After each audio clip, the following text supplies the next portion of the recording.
Hello friends, welcome to Veil Rojan Crime Diaries. நான் கடைசியாக போட்டிருந்த ஃபாரின் கேசஸ்க்கு நல்ல ரெஸ்பான்ஸ் கொடுத்துருந்தீங்க. Thank you so much. நம்ம வியூவர்ஸ் நிறைய பேர் என்ன பண்ணுவாங்கன்னா, நான் ஃபாரின் கேஸாக போட்டிருந்தா பிரதர் நம்ம இந்தியன் கேஸ் போடுங்க பிரதர், ஃபாரின் கேஸ் போர் அடிக்குதுமாங்க. இந்தியன் கேஸாக போட்டுட்டு இருந்தா ஃபாரின் கேஸ் போடுங்க பிரதர், அதில் தான் இன்வெஸ்டிகேஷன் எல்லாம் சும்மா வேறு லெவலில் இருக்கும். நம்ம ஊர் கேஸ்லாம் most of the cases affair case தான் இருக்குது அப்படிங்கிற மாதிரி சொல்லுவாங்க.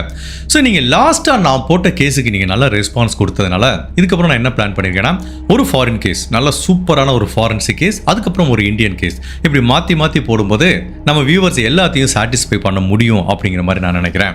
அந்த வகையில் இன்னைக்கு நம்ம யூஎஸ்ல இருக்க டெக்சாஸில் நடந்த ஒரு வித்தியாசமான ட்ரூ கிரைம் கேஸை தான் பார்க்க போகிறோம்.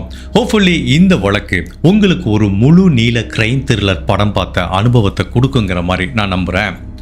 யூஎஸ்ல இருக்க டெக்சாஸில் பிரையன்கிற மாதிரி ஒரு ஊர் இருக்கு. இந்த ஊரோட தனித்துவம் என்ன அப்படின்னா, அந்த ஊரில் நிறைய காலேஜ் ஸ்டூடெண்ட் தான் ஸ்டே பண்ணியிருப்பாங்க. பிகாஸ் அந்த பிரையனில் பிளின் காலேஜ் அப்படிங்கிற மாதிரி ஒரு காலேஜ் இருக்குது. ஸோ இந்த பிளின் காலேஜில் படிக்கிற நிறைய ஸ்டூடெண்ட்ஸ் பிரையன் அப்படிங்கிற இந்த ஊரில் தான் ஸ்டே பண்ணியிருப்பாங்க. நிறைய அப்பார்ட்மெண்ட் காம்ப்ளெக்ஸ் இருக்குது. எல்லாருமே தனித்தனியாக அப்பார்ட்மெண்ட் வாடகைக்கு எடுத்து தங்கியிருப்பாங்க.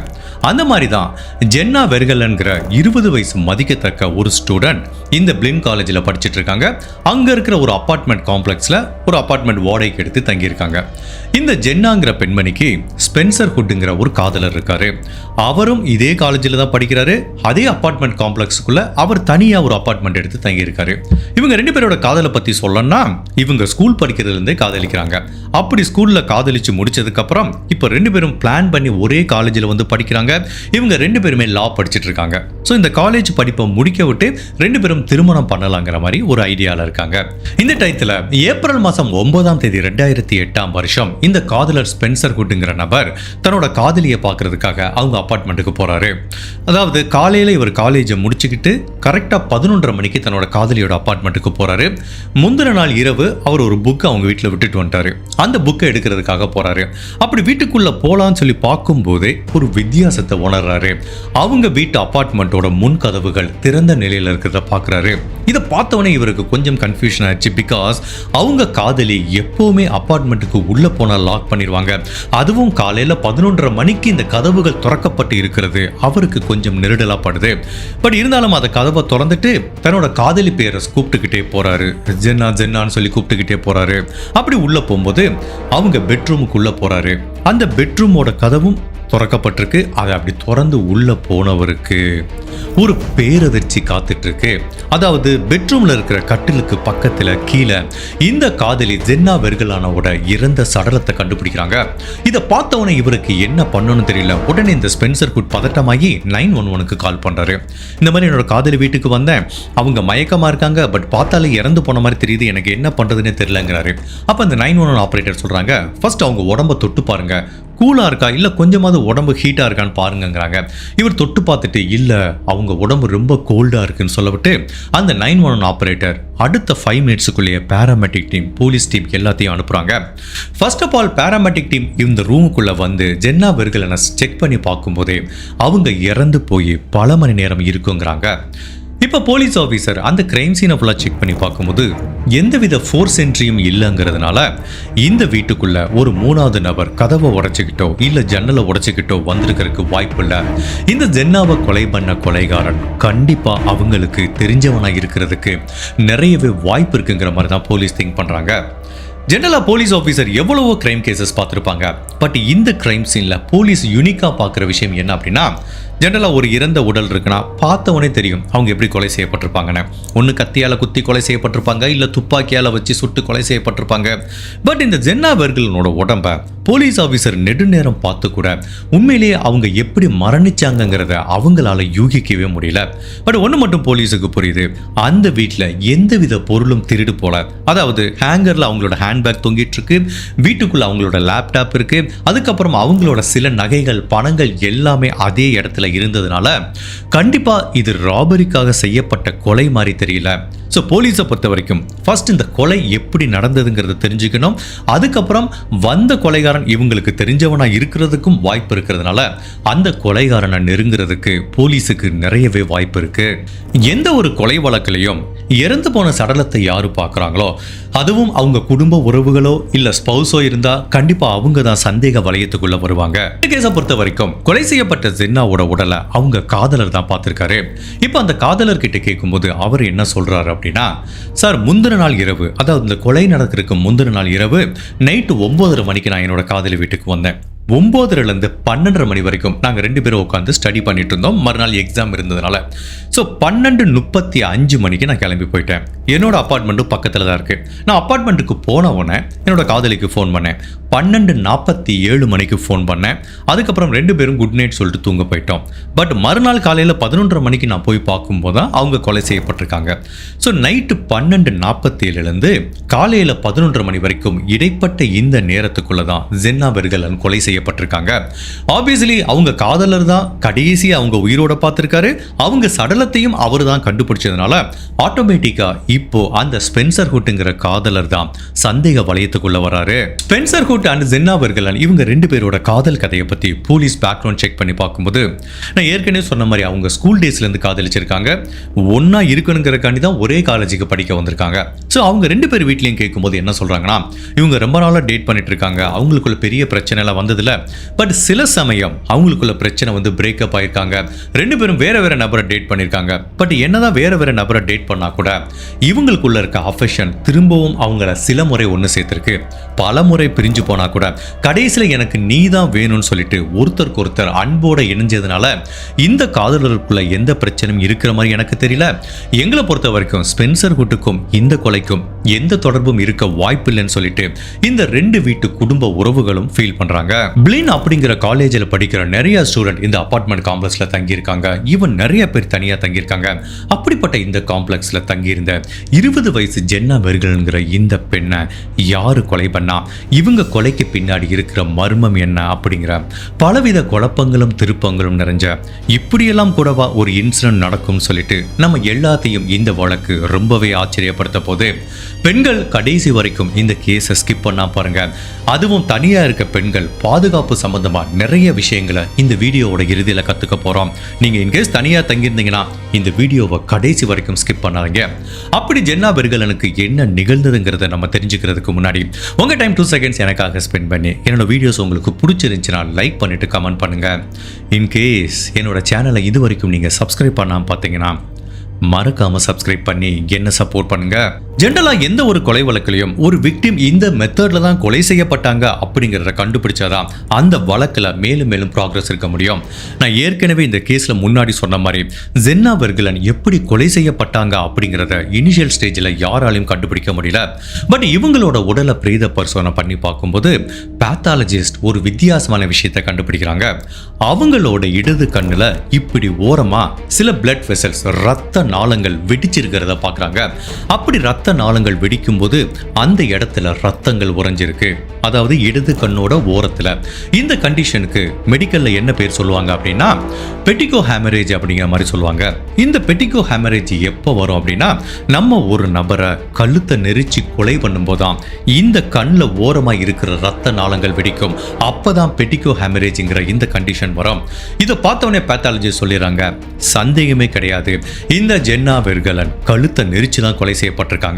மேபி யாரோ ஒரு நபர் இப்படி வெறும் கையால அவங்க கழுத்தை நெரிச்சு கொலை செய்யப்பட்டிருக்கிறதுக்கு வாய்ப்பு இருக்கு.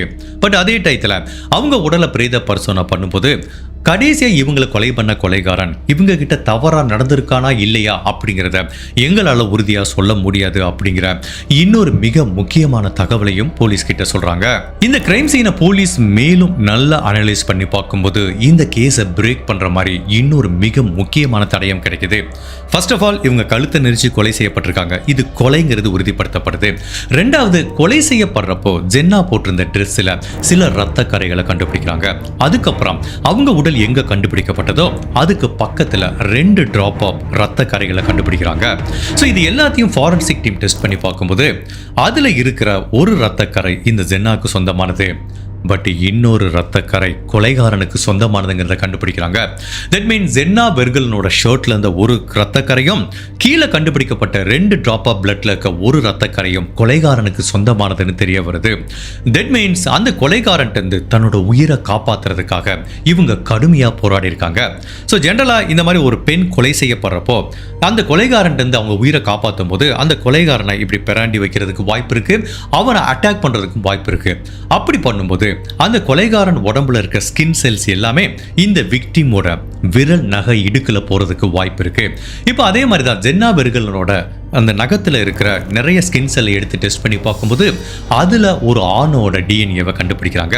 ஸோ அந்த ஆணோட டிஎன்ஏவும் கிரைம் சீனில் கண்டுபிடிக்கப்பட்ட ரத்த கரையில் இருக்க டிஎன்ஏவும் ஒரே டிஎன்ஏங்கிறதுனால சந்தேகமே கிடையாது, இவங்களை கொலை பண்ண அந்த கொலைகாரன்ட்டு இவங்க உயிரை காப்பாற்றுறதுக்காக கடுமையாக போராடி இருக்காங்க.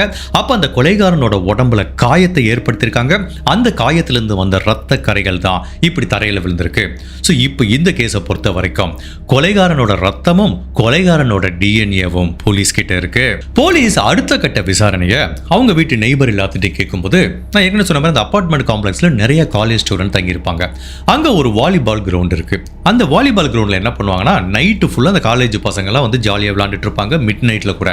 அப்படி விசாரிக்கும் போது சில காலேஜ் ஸ்டூடெண்ட் என்ன சொல்றாங்கன்னா, சார் நைட்டு ஒரு 12:30 மணி இருக்கும் சார், நாங்கள் அந்த வாலிபால் கோர்ட்டில் விளையாண்டுட்டு இருந்தோம். அப்போ சந்தேகப்படும்படியான ஒரு நபர் ஷர்ட் இல்லாமல் ரொம்ப குழப்பமான ஒரு மனநிலையில் இந்த கொலை செய்யப்பட்ட ஜென்னா பெர்கலனோட வீட்டு சைட்லேருந்து நடந்துட்டு வந்தார். அவங்க வீட்டுக்குள்ளேருந்து வந்தாராங்கிறத நான் பார்க்கல, பட் சந்தேகப்படும்படியாக அந்த நேரத்தில் கடும் குளிரில் அவர் ஷர்ட் இல்லாமல் வந்தது எங்களுக்கு எல்லாமே ரொம்ப வியர்டாக இருந்தது. அதுவும் அந்த நபரோட பிஹேவியரை பார்க்கும்போதே எங்களுக்கு கொஞ்சம் குழப்பமாக இருந்ததுங்கிற மாதிரி சொல்கிறாங்க. சரி, அந்த நபர் யாருன்னு உங்களால் அடையாளம் காட்ட முடியுமான்னு கேட்டதுக்கு சில ஸ்டூடெண்ட் என்ன சொல்றாங்கன்னா, ரொம்ப சரியா தெரியல, பட் அந்த நபரை பார்க்கும்போது ஷான் ஸ்டீவன் மாதிரி இருக்குங்கிறாங்க. யாருப்பா அந்த ஷான் ஸ்டீவன்னா, அவரும் காலேஜ் ஸ்டூடெண்ட் தான், இதே அபார்ட்மெண்ட்ல தான் தங்கியிருக்காரு. இந்த ஷான் ஸ்டீவனோட அபார்ட்மெண்ட்டும் கொலை செய்யப்பட்ட ஜென்னா பெர்கலனோட அபார்ட்மெண்ட்டும் இப்படி எதிர்த்தாப்புல இருக்கு ஆக்சுவலி. அதாவது இந்த ஷான் ஸ்டீவனோட வீட்ல இருந்து பார்த்தா ஈவன் அவங்க வீட்டோட பெட்ரூம் வரைக்கும் தெரியும். ஸோ இப்போ போலீஸ் யார் இந்த ஷான் ஸ்டீவன் விசாரணை பண்ணும்போது அவர் ஏற்கனவே பலமுறை இந்த ஜென்னா பெர்கலனுக்கு பிரச்சனை பண்ணியிருக்காரு. அதாவது ஒரு டைம் அவங்க வீட்டை தாண்டி போகும்போது அவங்கள பத்தி ரொம்ப அசிங்கமான வார்த்தையில ஒரு கமெண்ட் பாஸ் பண்ணியிருக்காரு. அதுல அவங்க பயங்கர கோபமாகி 2 பேத்துக்குள்ளேயும் கடுமையான ஆர்கியூமெண்ட் நடந்திருக்கு. அதுக்கப்புறம் இந்த நபர் ஷான் ஸ்டீவன் அடிக்கடி ஜென்னா பெர்கலனை ஃபாலோ பண்ணிட்டே இருந்திருக்காரு. இதை பத்தி அவங்க காலேஜ்ல எல்லாத்துக்கும் நல்லா தெரியும். ஸோ இப்போ ஆட்டோமேட்டிக்கா இந்த ஷான் ஸ்டீவன் மேல போலீஸுக்கு சந்தேகம் வருது. இப்போ அவரை கூப்பிட்டு விசாரிக்கிறாங்க. அவர் என்ன சொல்றாருன்னா, சார் நீங்க சொல்றது கரெக்ட் தான், அந்த பொண்ணு கூட நான் ஒரு தடவை பேடா ஒரு கமெண்ட் பாஸ் பண்ணேன், அதுக்கப்புறம் அந்த பொண்ணு இருக்கிற பக்கமே நான் போல, பட் நீங்க சொன்ன அந்த டேட்ல சந்தேகப்படும்படியா கொலை நடந்த அந்த இரவுல நான் நிறைய ட்ரிங்க்ஸ் சாப்பிட்டுட்டு என்னோட கான்சியஸே இல்லாம வீட்டில் தான் சார் இருந்தேன்.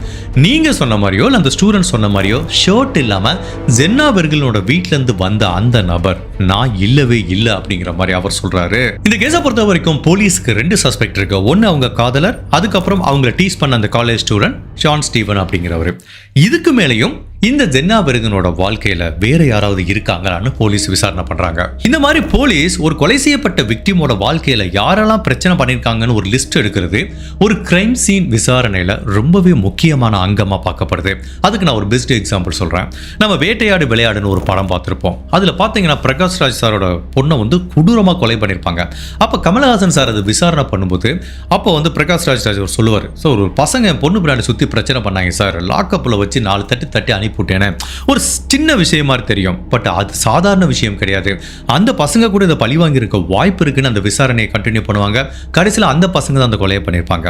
ஸோ அந்த மாதிரி தான் இந்த ஜென்னா பெர்கலனோட வாழ்க்கையில இதுக்கு முன்னாடி யார் கூட அது பிரச்சனை இருக்கா, யாராவது ஒரு நபர் இவங்களுக்கு ப்ராப்ளம் பண்ணியிருக்காரானே அவங்க குடும்ப உறவுகள் கிட்ட விசாரிக்கும் போது யாருமே எதிர்பார்க்காத உண்மையிலேயே போலீஸே அதிர்ச்சிக்குள்ளாக்குற ஒரு மிக முக்கியமான விஷயத்தை அவங்க குடும்ப உறவுகள் ஷேர் பண்றாங்க.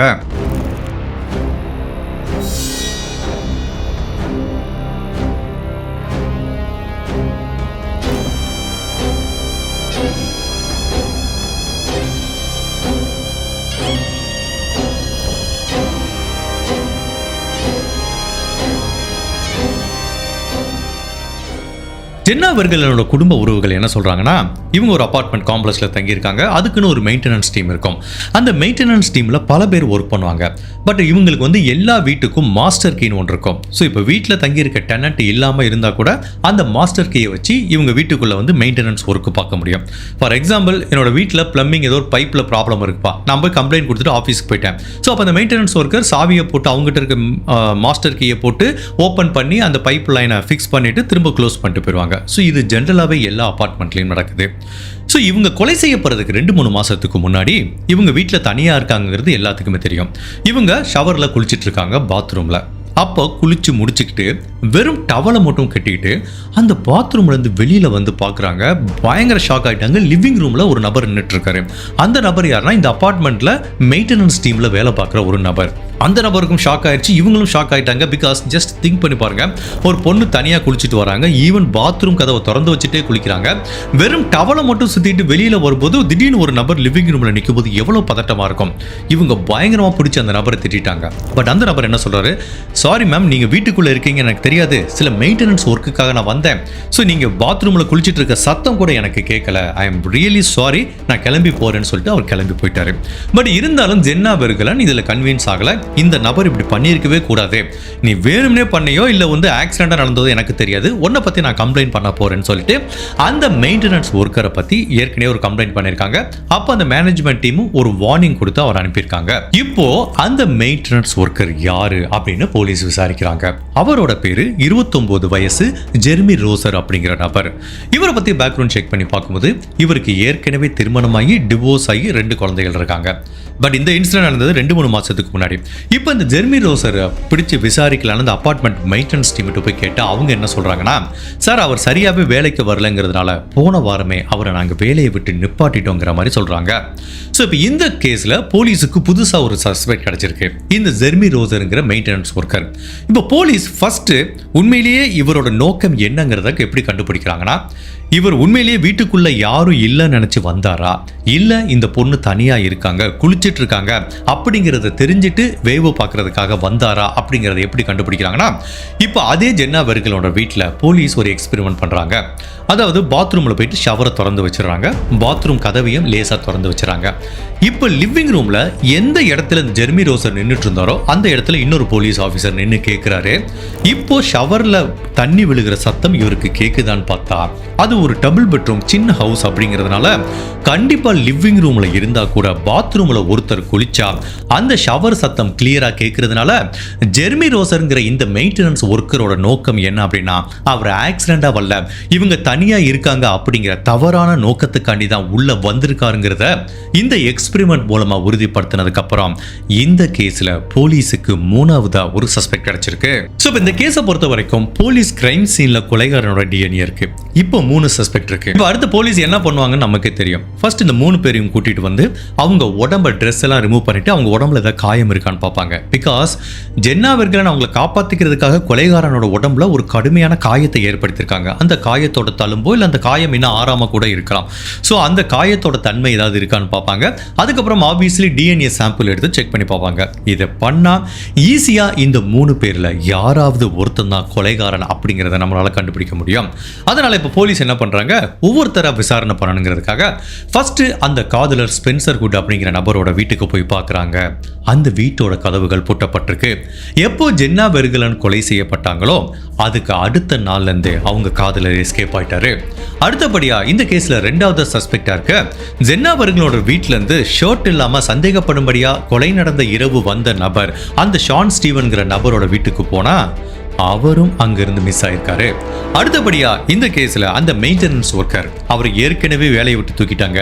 இப்போ அவரை பார்க்கலான்னு வீட்டுக்கு போனா அவரும் கடந்த 1 வாரமா மிஸ் ஆயிருக்காரு. உண்மையிலே போலீஸுக்கு தலையே சுத்திருச்சு. 3 பேரை சஸ்பெக்டா வச்சிருக்கோம். டிஎன்ஏ இருக்கு. அவங்க டிஎன்ஏவோட ஒப்பிட்டு பார்த்து இந்த கேஸை க்ளோஸ் பண்ணலாம் பார்த்தா 3 பேருமே போலீஸ் கிட்ட சொல்லிக்காம அப்ஸ்காண்ட் ஆனது உண்மையிலேயே போலீஸுக்கு பயங்கரமான ஆச்சரியத்தையும் குழப்பத்தையும் உண்டு பண்ணுது. இவங்க 3 பேரும் ஓடி போயிட்டாங்க அப்படிங்கிறதுக்காக விட்டுற முடியுமா? இப்போ அவங்க எங்க இருக்காங்க அப்படின்னு போலீஸ் ஒவ்வொருத்தரையா தேடி கண்டுபிடிக்கிறாங்க. ஃபர்ஸ்ட் ஸ்பென்சர் குட் அப்படிங்கிற அவரோட ஹோம் அட்ரஸை கண்டுபிடிச்சு இவர் படிக்கிற காலேஜ்ல இருந்து 300 மைல் தொலைவில் இருக்கு. இப்போ அங்க போய் பார்க்குறாங்க. போலீஸுக்கு பெரிய சர்ப்ரைஸ் காத்துட்டு இருக்கு. அந்த வீட்டில் தான் ஸ்பென்சர் கூட்டிருக்காரு. இப்போ போலீஸ் அவர்கிட்ட ஒரே ஒரு வார்த்தை தான் கேட்குறாங்க, எதுக்குப்பா நீ சொல்லாமல் ஓடி வந்த அப்படின்னு கேட்டதுக்கு அவர் என்ன சொல்கிறாருன்னா, சார் நான் அந்த பொண்ணை ஸ்கூல் டேஸில் இருந்து காதலிக்கிறேன், அதுவும் ஒரே அப்பார்ட்மெண்ட் காம்ப்ளெக்ஸில் இருக்கோம், டெய்லி மீட் பண்ணுவோம். அப்படிப்பட்ட இந்த காதலியோட மரணம் என்னோட மனசில் ஒரு மிகப்பெரிய தாக்கத்தையும் தீராத வடுவையும் உண்டு பண்ணிடுச்சு சார். என்னால் அந்த ஒரு என்விரான்மெண்ட்டில் இருக்க முடியல.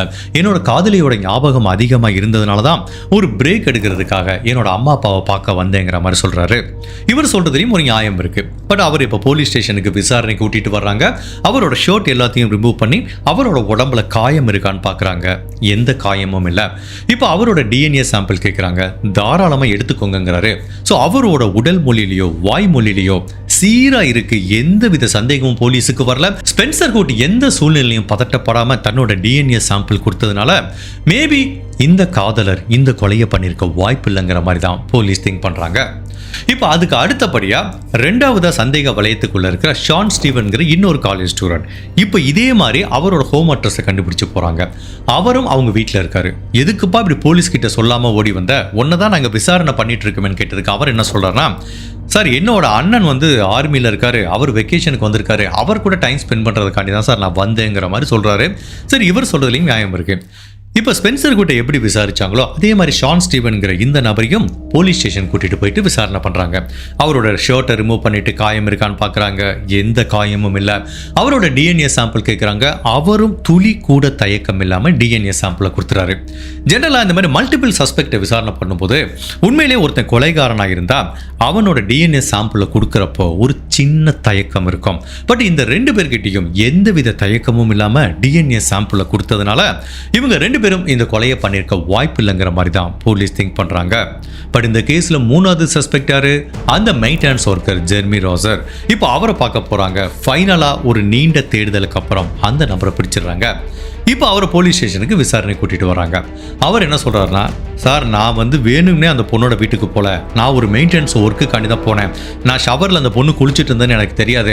எப்போ அந்த பொண்ணு வெளியில் வந்ததோ நான் சாரி கேட்டு வந்துட்டேன். அதுக்கப்புறம் எனக்கும் அந்த பொண்ணுக்கும் எந்த தொடர்பும் இல்லை சார். ஈவன் எனக்கு இப்போ அங்கே வேலை பார்க்கவே பிடிக்கல, நான் வேலையை விட்டுட்டு வந்துட்டேன். நீங்கள் ஏன் சார் அந்த பொண்ணோட கொலையும் என்னையும் லிங்க் பண்ணிட்டு இருக்கீங்க? எனக்கும் இந்த கொலைக்கும் எந்த தொடர்பும் இல்லைங்கிறாரு. சரி, உனக்கும் இந்த கொலைக்கு எந்த தொடர்பு இல்லைங்களா, ஒன்றும் டிஎன்ஏ சாம்பிள் கொடுங்க கேட்குறாங்க. தாராளமாக எடுத்துக்கோங்க சார் இருந்தாலும் சொல்லி டிஎன்ஏ சாம்பிள் கொடுக்குறாரு. இப்போ போலீஸுக்கு பயங்கர குழப்பமாச்சு. என்னடா இவன் தான் மூணாவது சஸ்பெக்ட், இவன் தான் கொலை பண்ணியிருப்பான்னு பார்த்தா இவனும் தாராளமாக டிஎன்ஏவை கொடுக்குறானே, ஒருவேளை இவனும் பண்ணியிருக்க மாட்டானோ, நம்ம தவறான சஸ்பெக்டை வச்சு விசாரணை பண்ணிட்டு இருக்கோமோன்னு போலீஸுக்கே ஒரு குழப்பம் வருது. பட் அப்படி இருந்தால் கூட இந்த ஜெர்மி ரோசருங்கிற இந்த மெயின்டெனன்ஸ் ஒர்க்கர் மேலே தான் போலீஸுக்கு இன்னமே சந்தேகம் இருக்கு.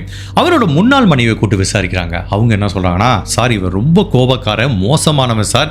ஒரு டைம் எனக்கும் அவனுக்கு ஆர்குமெண்ட் வரும்போது என்னை தரையில் படுக்க வச்சு என் மேலே ஏறி உட்காந்து இப்படி ரெண்டு கையையும் வச்சு என் கழுத்தை நெரிக்க வந்துட்டான் சாருங்கிற மாதிரி சொல்றாங்க. கிட்டத்தட்ட இதே பேட்டர்ன்ல தான் ஜென்னா பெர்கலனும் கொலை செய்யப்பட்டிருக்காங்க. அதனால இந்த ஜெர்மி ரோசர்ங்கிற நபர் மேல போலீஸுக்கு இன்னமே சஸ்பெக்ட் இருக்கு. எனிவே அவனோட டிஎன்ஏ இருக்கு, செக் பண்ணி பார்த்தா தெரிஞ்சு போயிருப்போது. பட் இருந்தா கூட அந்த டிஎன்ஏ ரிசல்ட் வர்ற வரைக்கும் இந்த ஜெர்மி ரோசர்ங்கிற நபரோட காரை செக் பண்றாங்க. அவரோட காரை செக் பண்ணும்போது நிறைய லேப்டாப் கண்டுபிடிக்கிறாங்க. அதாவது இவன் அந்த அபார்ட்மெண்ட் காம்ப்ளெக்ஸ்ல வேலை பார்க்கும்போது அங்க தங்கியிருக்க டெனன்ட் நிறைய பேர் எங்க வீட்டுக்குள்ள லேப்டாப் மிஸ் ஆயிருக்குன்னு ஒரு கம்ப்ளைண்ட் கொடுத்துருக்காங்க. அந்த லேப்டாப்பை தான் இவனோட காருக்குள்ள கண்டுபிடிக்கிறாங்க. ஸோ கண்டிப்பாக இவனுக்கு எல்லா வீட்டோட கீயோட மாஸ்டர் கீ இவங்ககிட்ட இருக்கிறதுனால எந்த அப்பார்ட்மெண்ட்டை வேணாலும் இவன் திறந்து போய் திருடுறதுக்கு சான்ஸ் இருக்கு. ஸோ ஆப்வியஸ்லி இந்த லேப்டாப்பை இவன் தான் திருடி இருக்கான். ரெண்டாவது, இவன் என்னதான் ஒரு வாரமாச்சு அங்கிருந்து இவனை வேலையை விட்டு தூக்குனா கூட அந்த அப்பார்ட்மெண்ட் காம்ப்ளெக்ஸ்ல இருக்கிற நிறைய வீட்டோட கீ வந்து இன்னுமே இவங்கிட்ட இருக்கிறதுனால இந்த ஜெர்மி ரோசர் மேல தான் போலீஸுக்கு சந்தேகம் ரொம்பவே அதிகமா இருக்கு. ஃபைனலா இந்த 3 சஸ்பெக்டோட டிஎன்ஏவையும் லேபுக்கு அனுப்பி வச்சு கொலைகாரனோட டிஎன்ஏவோட ஒப்பிடுறாங்க. ஃபைனலா போலீஸுக்கு இந்த கேஸ்ல ஒரு மேட்ச் கிடைக்குது. சந்தேகமே இல்லை, போலீஸ் சஸ்பெக்ட் பட்ட மாதிரி இந்த 3 பேர்ல ஒருத்தன் தான் ஜென்னா பெர்கலனை கொலை பண்ணியிருக்கான். அவன் யாரு அப்படின்னா, இந்த கேஸ்ல போலீஸ் 3வது சஸ்பெக்டா விசாரிச்சா அந்த மெயின்டெனன்ஸ் ஒர்க்கர் ஜெர்மி ரோசரோட டிஎன்ஏ தான் இந்த ஜென்னா பெர்கலனோட கொலைகாரனோட டிஎன்ஏவோட மேட்ச் ஆயிருக்கு. ஸோ அவங்களோட ஷர்ட்ல கண்டுபிடிக்கப்பட்ட ரத்தக்கரையும் அந்த கீழே கார்பெட்ல கண்டுபிடிக்கப்பட்ட ரத்தக்கரையும் இந்த மெயின்டெனன்ஸ் ஒர்க்கர் ஜெர்மி ரோசருக்கு சொந்தமானதுன்னு தெரிய வருது. ஃபைனலா ஜென்னா பெர்கலனை கொலை பண்ண குற்றத்துக்காக இந்த ஜெர்மி ரோசரை அரெஸ்ட் பண்றாங்க. இப்போ அரெஸ்ட் பண்ணி இந்த டிஎன்ஏ எவிடன்ஸை வச்சு கன்ஃபரண்ட் பண்ணும்போது வேற வழியே இல்லாம நான் தான் ஜென்னா பெர்கலனை கொலை பண்ணேன் அப்படிங்கிறத ஒத்துக்கிட்டான். பட் என்ன காரணத்தை காண்டி நான் கொலை பண்ணேன் அப்படிங்கிறத கடைசி வரைக்கும் சொல்ல மறுத்துட்டான். பட் இவன் தான் கொலை பண்ணான்னு தெரியுது. பட் இந்த மாதிரி ஒரு கொலைகாரன் தான் என்ன காரணத்துக்காக கொலை பண்ண மறுத்துட்டேன் அப்படின்னு சொல்லும்போது ப்ராசிக்யூட்டர் அவங்களே ஒரு தியரி செட் பண்ணுவாங்க. எப்படி செட் பண்ணுவாங்கன்னா, கிரைம் சீனில் கிடைச்ச ஆதாரங்களையும் அவனுக்கு இருக்கிற மோட்டிவ் என்னவா இருக்குன்னு சொல்லி பார்க்கும்போது இந்த கேஸில் என்ன நிகழ்ந்திருக்குங்கிற மாதிரி போலீஸ் சொல்கிறாங்கன்னா, ஆப்வியஸ்லி ஜென்னா பெர்கலனோட ஹவுஸோட கீ வந்து இவங்கிட்ட இருக்கு. ஸோ இவன் வந்து ஒன்று அவங்க வீட்டுக்கு ராபரி பண்ணுறதுக்காக வந்திருக்கலாம், இல்லை ஜென்னா பெர்கலன் கிட்ட தவறாக நடக்க வந்திருக்கலாம், இல்லை அவங்கள பழி வாங்க வந்திருக்கலாம். இந்த மூணில் ஏதோ ஒரு விஷயம் தான் நடந்திருக்கும். பட் இந்த வீட்டுக்குள்ள எந்தவித ஃபோர்ஸ் என்ட்ரியும் கிடையாது. ஸோ கண்டிப்பாக இவங்கிட்ட இருக்கிற டூப்ளிகேட் கீயை வச்சு தான் உள்ளே வந்திருக்கான். நான் ஏற்கனவே சொன்ன மாதிரி 9:30 12:30 வரைக்கும் அவங்க காதலர் இருந்திருக்காரு. அவர் 12:47 தன்னோட காதலிக்கு ஃபோன் பண்ணியிருக்காரு. அதுக்கப்புறம் உடனே இவங்க படுக்க போயிட்டாங்க. அதுக்கப்புறம் இந்த வீட்டை யாரும் உடைச்சிட்டு வந்ததுக்குரிய வாய்ப்பு இல்லை. ஸோ ரெண்டு விஷயம் நடந்திருக்கலாம். பட் எது நடந்திருக்கலாங்கிற மாதிரி போலீஸ் உறுதியாக நம்புறாங்கன்னா, இந்த ஜென்னா பெர்கலன் ஒரு ரெஸ்டாரண்ட்ல பார்ட் டைமரா வேலை பார்த்துட்டு இருக்காங்க. சம்பவம் நடந்த இரவு நைட்டு 9 மணி வரைக்கும் அந்த ரெஸ்டாரண்ட்ல வேலை பார்த்துட்டு 9:30 மணிக்கு இவங்க வீட்டுக்கு வந்திருக்காங்க. அவங்க காதலரும் வந்திருக்காரு. ஸோ 9:30 12:30 வரைக்கும் அவங்க காதலர் இருந்திருக்காரு. பட் போலீஸ் என்ன சஸ்பெக்ட் பண்றாங்கன்னா, இவங்க 9:30 இந்த வீட்டுக்கு வர்றதுக்கு முன்னாடியே இந்த ஜெர்மி ரோசர் தான் கிட்ட இருக்க டூப்ளிகேட் கீயை வச்சு இவங்க வீட்டுக்குள்ள வந்து 2 பெட்ரூம் இருக்கு, ஒரு பெட்ரூம்ல ஒளிஞ்சிட்டு இருந்திருக்கான். இவனோட எக்ஸ்பெக்டேஷன் என்ன, ஜென்னா பெர்கலன் தனியா வருவாங்க, அவங்க கிட்ட தவறா நடக்கலாங்கிற மாதிரி முயற்சி பண்ணிட்டு இருந்திருக்கான். பட் ஜென்னா பெர்கலன் தன்னோட காதலரோட வரும்போது இவனுக்கு பயங்கர ஷாக் ஆயிடுச்சு. பட் வேற வழியே இல்லை, அந்த இன்னொரு பெட்ரூம்ல 3 மணி நேரம் இந்த காதலர் போற வரைக்கும் வெயிட் பண்ணிட்டு இருக்கான். அவங்க காதலர் போயிட்டாரு, அவர் ஃபோன் பண்ணி முடிச்சாரு. எப்போ ஜென்னா பெர்கலன் பெட்டுக்கு போயிட்டாங்க அப்படிங்கிறத உறுதிப்படுத்தினதுக்கு அப்புறம் தான் இவன் பெட்ரூம்ல இருந்து வெளியில வந்திருக்கான். மேபி அவங்க கிட்ட தவறா நடக்க முயற்சி பண்ணிருக்கலாம், அதுக்கு இவங்க கடுமையான எதிர்ப்பு தெரிவிச்சிருக்கலாம். அப்போ அவன் வந்து இவங்களை கொலை பண்ணியிருக்கலாம். அதுக்கப்புறம் அந்த வீட்டை விட்டு அவன் வெளியில போயிருக்கலாம். இதுதான் நடந்திருக்கும் அப்படிங்கிற மாதிரி போலீஸ் ஒரு தியரி சொல்றாங்க. என்னதான் இந்த ஜெர்மி ரோசர் என்ன காரணத்துக்காண்டி தான் கொலை பண்ண அப்படின்னு சொல்லாம இருந்தா கூட இவனுக்கு அகைன்ஸ்டா ஃபாரன்சிக் தடயம் இருக்கிறதுனால ஜென்னா பெர்கலனை கொலை பண்ண குற்றத்துல இந்த ஜெர்மி ரோசர் குற்றவாளிங்கிற மாதிரி உறுதி செய்யப்பட்டு அமெரிக்க நீதிமன்றத்துல அவனுக்கு 55 வருடங்கள் சிறை தண்டனை கொடுக்குறாங்க. இந்த கேஸை பத்தி நான் என்ன ஃபீல் பண்றேன்னா, இதுல என்னதான் 3 சஸ்பெக்ட் இருந்தாலும் இந்த வழக்கை படிச்சு பார்க்கும்போது எனக்கு ஃபர்ஸ்ட் ஆஃப் ஆல் அவங்க காதலர் மேல சந்தேகம் அல்ல. பட் ரெண்டாவது, ஷர்ட் இல்லாம ஒரு நபர் போனாரு. மேபி இந்த ஷான் ஸ்டீவனா இருக்கலாம், இல்ல அந்த மெயின்டெனன்ஸ் ஒர்க்கரா இருக்கிறதுக்கு நிறையவே வாய்ப்பு இருக்குங்கிற மாதிரி திங்க் பண்ணேன். பட் எப்போ இந்த மெயின்டெனன்ஸ் ஒர்க்கர் ஏற்கனவே அவங்க குளிச்சிட்டு இருக்கும்போது உள்ள வந்து நின்னாரோ அப்பவே போலீஸ் அதை எக்ஸ்பெரிமெண்ட் பண்ணி பார்க்கும்போது இவங்க லிவிங் ரூமில் இருந்தால் கூட பாத்ரூமில் குளிக்கிற சத்தம் கேட்குங்கிறத அவங்க கன்ஃபார்ம் பண்ணும்போதோ அப்போவே எனக்கு தெரிஞ்சு போச்சு இந்த ஜெர்மி ரோஜர் தான் இவங்களை கொலை பண்ணியிருக்கிறதுக்கு வாய்ப்பு இருக்குன்னு. பட் போலீஸ் 2-3 விதமான மோட்டிவ் சொல்கிறாங்க. ஒன்று ராபரி கொள்ளையடிக்கிறதுக்காக வந்திருக்கலாம், இல்லை இவங்க கிட்ட தவறாக நடக்க வந்திருக்கலாம், இவங்களை கொலை பண்ண வந்திருக்கலாம் அப்படின்னு. பட் என்னை பொறுத்த வரைக்கும் ராபரி ஒரு மோட்டிவாக இருக்கிறதுக்கு வாய்ப்பு இல்லை. உண்மையிலே இவங்க வீட்டை அவன் கொள்ளையடிக்கணும் வரணும் அப்படின்னா அவங்க வீட்டோட கீ இவங்ககிட்ட இருக்கு, அவங்க எப்போ வேணாலும் வரலாமே. எதுக்காக நைட்டு இவங்க வீட்டில் இருப்பாங்கன்னு தெரிஞ்சு அவன் கொள்ளையடிக்க வரான். ஈவன் 9:30 அவன் வீட்டுக்குள்ள வந்துட்டா அவன் எவ்வளவோ முன்னாடியே வந்து கொள்ளையடிச்சிட்டு போறது கூட வாய்ப்பு இருக்கு. ஸோ என்ன பொறுத்த வரைக்கும் கொள்ளையடிக்கணும் அப்படிங்கிற நோக்கம் அவனுக்கு கிடையாது. 2 விஷயமா இருக்கலாம். ஒன்று, அவங்க கிட்ட தவறா நடக்கணும் அப்படிங்கிற நோக்கத்தில் வந்திருக்கலாம். ரெண்டாவது, ஏற்கனவே ஒரு டைம் தன்னை மெயின்டெனன்ஸ் டீம்ல போட்டு கொடுத்து தன்னை அவமானப்படுத்திட்டா அப்படிங்கிறதுக்காண்டி பழி வாங்குறதுக்காண்டியும் வரலாங்கிற மாதிரி சொல்றாங்க. ஈவன் போலீஸ் இன்னொரு தியரி கூட என்ன சொல்றாங்கன்னா, இந்த ஜெர்மி ரோசரோட எக்ஸ் ஒய்ஃபும் கொலை செய்யப்பட்ட ஜென்னா பெர்கலனும் கிட்டத்தட்ட ஒரே மாதிரி இருக்காங்க. உருவ அமைப்பு ஒரே மாதிரி இருக்கிறதுனால இவங்களை பார்க்கும் போதில் அவனுக்கு தன்னோட முன்னாள் மனைவி தான் ஞாபகம் வருது. அந்த மனைவி மேல கோபத்தை தான் இவங்க மேல வந்து காட்டிட்டு இருந்தாங்கிற மாதிரி இன்னொரு தியரியும் சொல்றாங்க. இந்த மாதிரி நிறைய கேஸ் நடந்திருக்கு. பார்த்தீங்கன்னா ஒருத்தனுக்கு மனைவிட்டு டிவோர்ஸ் வாங்கிட்டு அந்த மனைவி மேல வெறுப்பா இருக்கும். பட் தன்னோட மனைவியோட உருவ அமைப்பை ஒத்த யாரை பார்த்தாலும் அவங்களுக்கு தான் மனைவி மாதிரியே தெரியும், அவங்க மேல கடுமையான கோபமும் வரும். மேபி அது கூட ஒரு ரீசனா இருக்கலாங்கிற மாதிரி சொல்றாங்க. But what ever it is, என்னை பொறுத்த வரைக்கும் அவன் மேபி ஜென்னா பெர்கலன் கிட்ட தவறா நடக்க தான் உள்ள வந்திருப்பான். அவங்க கடுமையான எதிர்ப்பு தெரிவிச்சதுனால கொலை பண்ணியிருக்கான். இதுதான் நடந்திருக்கிறதுக்கு நிறையவே வாய்ப்பு இருக்கு. அதுக்கப்புறம் நம்மளுக்கு எல்லாத்துக்குமே ஒரு டவுட் வரும். நிறைய பேர் வாலிபால் விளாண்டுட்டு இருந்த அந்த ஸ்டூடெண்ட்லாம் சொன்னாங்க, ஷர்ட் இல்லாம ஒரு நபர் சந்தேகப்படும்படியா அவங்க வீட்டை விட்டு போனாருன்னு. உண்மையிலேயே அது யாருங்கிறத கடைசி வரைக்கும் உறுதிப்படுத்த முடியல. கண்டிப்பா அது ஷான் ஸ்டீவனா இருக்கிறதுக்கு வாய்ப்பு இல்லை. பட் இந்த ஜெர்மி ரோசரும் ஷர்ட் இல்லாம நடந்து வந்திருக்கிறதுக்கு வாய்ப்பு இல்லை. மேபி காலேஜ் ஸ்டூடெண்ட் யாராவது ஒருத்தர் குடிச்சிட்டு அந்த பக்கம் நடந்து வந்திருக்கலாம். மேபி பார்த்தவங்க என்ன சொன்னாங்கன்னா, ஜென்னா பெர்கலனோட வீடு சைட்ல இருந்தா வந்தாங்கன்னு சொன்னாங்க, தவிர வீட்டுக்குள்ளேருந்து வந்ததை யாரும் பார்க்கலங்கிறதுனால இப்போ உண்மையிலேயே அந்த ஷர்ட் இல்லாம வந்த நபர் யாருங்கிறத கடைசி கடைசி வரைக்கும் ஐடென்டிஃபை பண்ண முடியல.